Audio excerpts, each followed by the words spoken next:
All right, we got the start of Judges today, so 1 through 5. Israel's failure to complete the conquest of Canaan. Chapter 1. After the death of Joshua, the Israelites inquired of the Lord, "Who shall go up first for us against the Canaanites to fight against them?" The Lord said, "Judah shall go up. I hereby give the land into his hand." Judah said to his brother Simeon, "Come up with me into the territory allotted to me, that we may fight against the Canaanites, that I too will go with you into the territory allotted to you."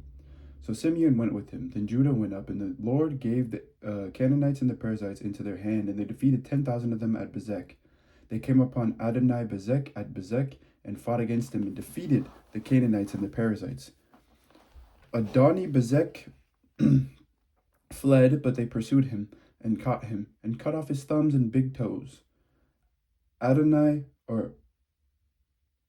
Adoni Bezek said, 70 kings with their thumbs and big toes cut off used to pick up scraps under my table, as I have done, so God has paid me back.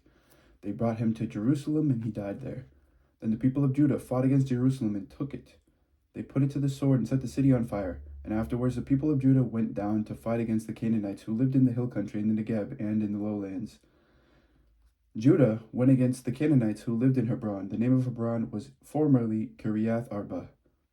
And they defeated Sheshai and Ahiman and Talmai. From there they went against the inhabitants of Debir. The name of Debir was formerly Kiriath Sephir. Then Caleb said, "Whoever attacks Kiriath Sephir and takes it, I will give him my daughter Asa as his wife." And Othniel, son of Kenaz, Caleb's younger brother, took it, and he gave him his daughter Achsa as his wife. When she came to him, she urged him to ask her father for a field as she dismounted from her donkey. Caleb said to her, "What do you want?" She said to him, "Give me a present, since you have set me in the land of the Negeb. Give me also Gulath Mayim." So Caleb gave her Upper Gulath and Lower Gulath. The descendants of Hobab, the Kenite, Moses' father-in-law, went up with the people of Judah from the city of palms into the wilderness of Judah, which lies in the Negeb near Arad. Then they went and settled with the Amalekites. Judah went with his brother Simeon, and they defeated the Canaanites who inhabited Zephath, and devoted it to destruction. So the city was called Hormah. Judah took Gaza with its territory, Ashkelon with its territory, and Ekron with its territory. The Lord was with Judah, and he took possession of the hill country, but could not drive out the inhabitants of the plain, because they had chariots of iron. Hebron was given to Caleb, as Moses had said, and he drove out from it 3 sons of Anak. But the Benjaminites did not drive out the Jebusites who lived in Jerusalem, so the Jebusites have lived in Jerusalem among the Benjaminites to this day. The house of Joseph also went up against Bethel, and the Lord was with them. The house of Joseph sent out spies to Bethel. The name of the city was formerly Luz. When the spies saw a man coming out of the city, they said to him, "Show us the way into the city, and we will deal kindly with you." So he showed them the way into the city, and they put the city to the sword, but they let the man and all his family go. So the man went into the land of the Hittites and built a city and named it Luz. That is its name to this day. Manasseh did not drive out the inhabitants of Bethshean and its villages, or Tanakh and its villages, or the inhabitants of Dor and its villages, or the inhabitants of Ibleam and its villages, or the inhabitants of Megiddo and its villages, but the Canaanites continued to live in that land. When Israel grew strong, they put the Canaanites to forced labor, but did not in fact drive them out. And Ephraim did not drive out the Canaanites who lived in Jazer, but the Canaanites lived among them in Jazer. Zebulun did not drive out the inhabitants of Kitron, or the inhabitants of Nahalol, but the Canaanites lived among them and became subject to forced labor. Asher did not drive out the inhabitants of Akko, or the inhabitants of Sidon, and Ahalab, or Achsib, or of the Helba, or of Afik, or of Rohab. But the Asherites lived among the Canaanites, the inhabitants of the land, for they did not drive them out. Naphtali did not drive out the inhabitants of Beth Shemesh, or the inhabitants of Beth Anath, but lived among the Canaanites, the inhabitants of the land. Nevertheless, the inhabitants of Beth Shemesh and of Beth Anath became subject to forced labor for them. The Amorites pressed the Danites back into the hill country. They did not allow them to come down to the plain. The Amorites continued to live in Hariz and Aijalon and in Shalbim, but the hand of the house of Joseph rested heavily on them, and they became subject to forced labor. The border of the Amorites ran from the ascent of Akrabim, from Sela and upwards. Israel's disobedience. Chapter 2. Now the angel of the Lord went up from Gilgal to Bochim and said, I brought you up from Egypt and brought you into the land that I had promised to your ancestors. Okay, I want to make a note here. The angel of the Lord brought them out of Egypt. So who's the angel of the Lord? Anyway, just saying. Okay. I said, I will never break my covenant with you. For your part, do not make a covenant with the inhabitants of this land. Tear down their altars. But you have not obeyed my command. See what you have done. So now I say, I will not drive them out before you, but they shall become adversaries to you, and their gods shall be a snare to you. When the angel of the Lord spoke these words to all the Israelites, the people lifted up their voices and wept. So they named that place Bochim, and there they sacrificed to the Lord. When Joshua dismissed the people, the Israelites all went to their own inheritances to take possession of the land. The people worshipped the Lord all the days of Joshua. Hold on, I'm gonna keep that. Okay. The people worshipped the Lord all the days of Joshua and all the days of the elders who outlived Joshua, who have seen all the great work that the Lord had done for Israel. Joshua son of Nun, the servant of the Lord, died at the age of 110 years. So they buried him within the bounds of his inheritance in Timnath Heres, in the hill country of Ephraim, north of Mount Gash. Moreover, that whole generation was gathered to their ancestors, and another generation grew up after them, who did not know the Lord or the work that he had done for Israel. Then the Israelites did what was evil in the sight of the Lord and worshipped the Baals. And they abandoned the Lord, the God of their ancestors, who had brought them out of the land of Egypt. They followed other gods from among the gods of the peoples who were all around them, and bowed down to them, and they provoked the Lord to anger. They abandoned the Lord and worshipped Baal and the Astartes. So the anger of the Lord was kindled against Israel, and he gave them over to plunderers who plundered them, and he sold them into the power of their enemies all around, so that they could no longer withstand their enemies. Whenever they marched out, the hand of the Lord was against them to bring misfortune, as the Lord had warned them and swore to them, and they were in great distress. Then the Lord raised up judges who delivered them out of the power of those who plundered them. Yet they did not listen even to their judges, for they lusted after other gods and bowed down to them. They soon turned aside from the way in which their ancestors had walked, who had obeyed the commandments of the Lord. They did not follow their example. Whenever the Lord raised up judges for them, the Lord was with the judge, and he delivered them from the hand of their enemies all the days of the judge. But the Lord would be moved to pity by their groaning because of those who persecuted and oppressed them. But whenever the judge died, they would relapse and behave worse than their ancestors, following other gods, worshipping them and bowing down to them. They would not drop any of their practices or their stubborn ways. So the anger of the Lord was kindled against Israel, and he said, Because this people have transgressed my covenant that I had commanded their ancestors, and have not obeyed my voice, I will no longer drive out before them any of the nations that Joshua left when he died, in order to test Israel, whether or not they would take care to walk in the way of the Lord as their ancestors did. The Lord had left those nations, not driving them out at once, and had not handed them over to Joshua. Nations remaining in the land. Chapter 3. Now these are the nations that the Lord left.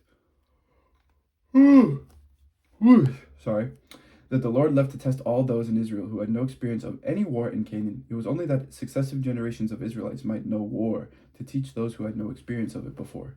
The 5 lords of the Philistines and all the Canaanites and the Sidonites and the Hivites who lived on Mount Lebanon, from Mount Baal Hermon as far as Lebo Hamath.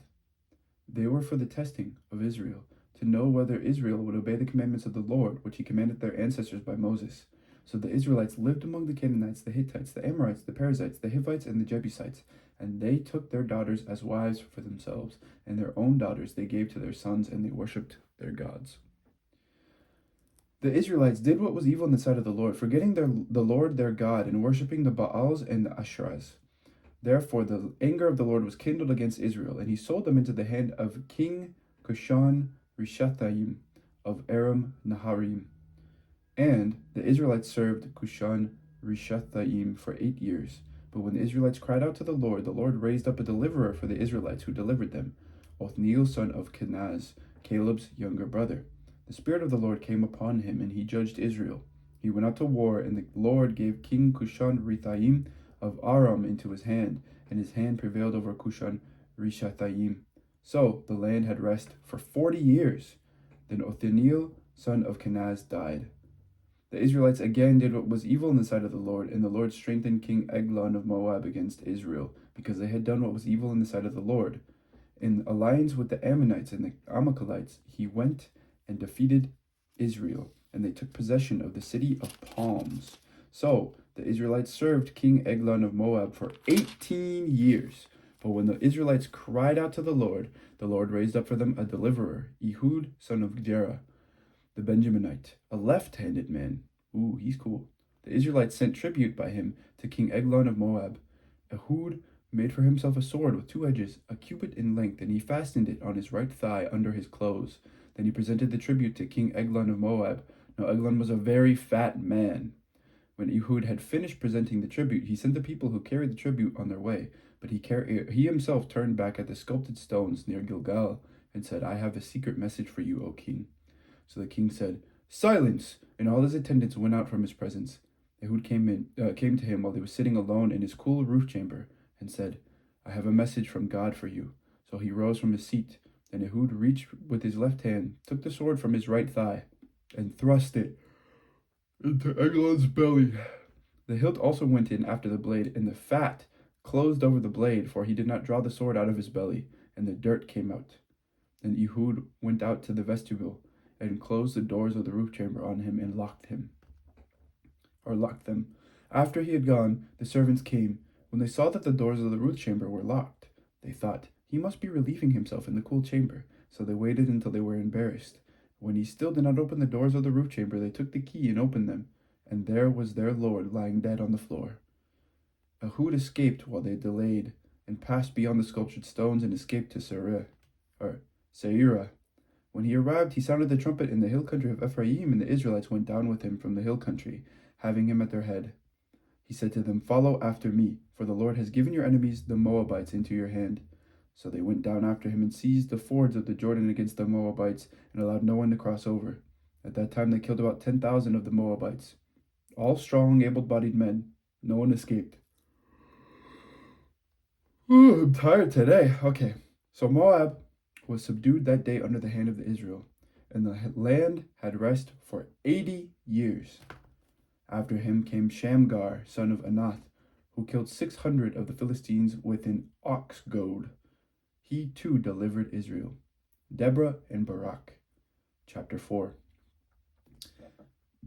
The Israelites again did what was evil in the sight of the Lord after Ehud died. So the Lord sold them into the hand of King Jabin of Canaan, who reigned in Hazor.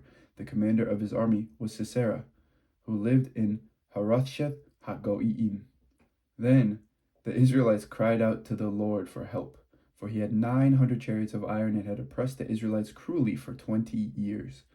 At that time, Deborah, a prophetess, wife of Lapidoth, was judging Israel. She used to sit under the palm of Deborah between Ramah and Bethel in the hill country of Ephraim, and the Israelites came up to her for judgment. She sent and summoned Barak, son of Abinoam, from Kadesh in Naphtali, and said to him, The Lord, the God of Israel, commands you, Go, take position at Mount Tabor, bringing 10,000 from the tribe of Naphtali and the tribe of Zebulun. I will draw out Sisera, the general of Jabin's army, to meet you by the Wadi Kishon with his chariots and his troops, and I will give him into your hand. Barak said to her, If you will go with me, I will go. But if you will not go with me, I will not go. And she said, I will surely go with you. Nevertheless, the road on which you are going will not lead to your glory, for the Lord will sell Sisera into the hand of a woman. Then Deborah got up and went with Barak to Kadesh. Barak summoned Zebulun and Naphtali to Kadesh, and 10,000 warriors went up behind him, and Deborah went up with him. Now Heber, the Kenite, had separated from the other Kenites, that is, the descendants of Hobab, the father-in-law of Moses, and had encamped as far away as Elon Bezanaim, which is near Kadesh. When Sisera was told that Barak, son of Abinoam, had gone up to Mount Tabor, Sisera called out all his chariots, 900 chariots of iron, and all the troops who were with him, from Harosheth Hagoyim to the Wadi Kishon. Then Deborah said to Barak, Up, for this is the day on which the Lord has given Sisera into your hand. The Lord is indeed going out before you. So Barak went down from Mount Tabor with 10,000 warriors following him, and the Lord threw Sisera and all his chariots and all his army into a panic before Barak. Sisera got down from his chariot and fled away on foot, while Barak pursued the chariots and the army of Harosheth ha-Goyim. All the army of Sisera fell by the sword. No one was left. Now Sisera had fled away on foot to the tent of Jael, wife of Heber the Kenite, for there was peace between King Jabin of Hazor and the clan of Heber the Kenite. Jael came out to meet Sisera, and said to him, "Turn aside, my lord, turn aside to me, have no fear." So he turned aside to her into the tent, and she covered him up with a rug. Then he said to her, "Please give me a little water to drink, for I am thirsty." So she opened a skin of milk and gave him a drink and covered him. He said to her, "Stand at the entrance of the tent, and if anybody comes and asks you, 'Is anyone here?' say no." But Jael, wife of Heber, took a tent peg and took a hammer in her hand and went softly to him and drove the peg into his temple until it went down into the ground. He was lying fast asleep from weariness, and he died. Then, as Barak came in pursuit of Sisera, Jael went out to meet him and said to him, "Come, and I will show you the man whom you are seeking." So he went into her tent, and there was Sisera lying dead, with the tent peg in his temple. So that day God subdued King Jabin of Canaan before the Israelites. Then the hand of the Israelites bore harder and harder on King Jabin of Canaan, until they destroyed King Jabin of Canaan. The Song of Deborah, chapter 5. Then Deborah and Barak, son of Abinoam, sang on that day, saying, "When locks are long in Israel, when the people offer themselves willingly, bless the Lord. Hear, O kings, give ear, O princes. To the Lord I will sing. I will make melody to the Lord, the God of Israel. Lord, when you went out from Seir, when you marched from the region of Edom, the earth trembled and the heavens poured, the clouds indeed poured water. The mountains quaked before the Lord, the one of Sinai, before the Lord, the God of Israel. In the days of Shamgar, son of Anath, in the days of Jael, caravans ceased and travelers kept to the byways. The peasantry prospered in Israel. They grew fat on plunder because you arose, Deborah, arose as a mother in Israel. When new gods were chosen, then war was in the gates. Was shield or spear to be seen among 40,000 in Israel? My heart goes out to the commanders of Israel who offered themselves willingly among the people. Bless the Lord. Tell of it, you who ride on white donkeys, you who sit on rich carpets, and you who walk by the way. To the sound of musicians at the watering places, there they repeat the triumphs of the Lord, the triumphs of his peasantry in Israel. Then down to the gates march the people of the Lord. Awake, awake, Deborah, awake, awake, utter a song. Arise, Barak, lead away your captives, O son of Abinoam. Then down marched the remnant of the noble, the people of the Lord marched down for him against the mighty. From Ephraim they set out into the valley, following you, Benjamin, with your kin. From Machir marched down the commanders, and from Zebulun those who bear the marshal's staff. The chiefs of Issachar came with Deborah, and Issachar, faithful to Barak. Into the valley they rushed out at his heels. Among the clans of Reuben there were great searchings of heart. Why did you tarry among the sheepfolds, to hear the piping for the flocks? Among the clans of Reuben there were great searchings of heart. Gilead stayed beyond the Jordan, and Dan, why did he abide with the ships? Asher sat still at the coast of the sea, settling down by its landings. Zebulun is a people that scorned death, Naphtali too, on the heights of the field. The kings came, they fought the kings of Canaan at Tanakh by the waters of Megiddo. They got no spoils of silver. The stars fought from heaven for their courses. They fought against Sisera. The torrent Kishon swept them away, the ongoing torrent, the torrent Kishon. March on, my soul, with might. Then loud beat the horse's hooves with the galloping of his steeds. Curse Meroz, says the angel of the Lord. Curse bitterly its inhabitants, because they did not come to the help of the Lord, against the mighty. Most blessed of women be Jael, the wife of Heber the Kenite, of tent-dwelling women most blessed. He asked water, and she gave him milk. She brought him curds in a lordly bowl. She put her hand to the tent peg, and her right hand to the workman's mallet. She struck Sisera a blow. She crushed his head. She shattered and pierced his temple. He sank. He fell. He lay still at her feet At her feet he sank, he fell. Where he sank, there he fell dead. Out of the window she peered. The mother of Sisera gazed through the lattice. Why is his chariot so long in coming? Why tarry the hoof-beats of his chariots? Her wisest ladies make answer. Indeed, she answers the question herself. Are they not finding and dividing the spoil? A girl or two for every man. Spoil of dyed stuffs for Sisera. Spoiled of dyed stuffs embroidered. 2 pieces of dyed work embroidered for my neck as spoil? So perish all your enemies, O Lord. But may your friends be like the sun as it rises in its might. And the land had rest for 40 years. Amen. This is the word of the Lord. Thanks be to God. Oh, I love Judges. Deborah's so cool. Deborah's so cool. Anyway, thank you for listening, everyone, and have an amazing day. God bless and take care. Bye-bye.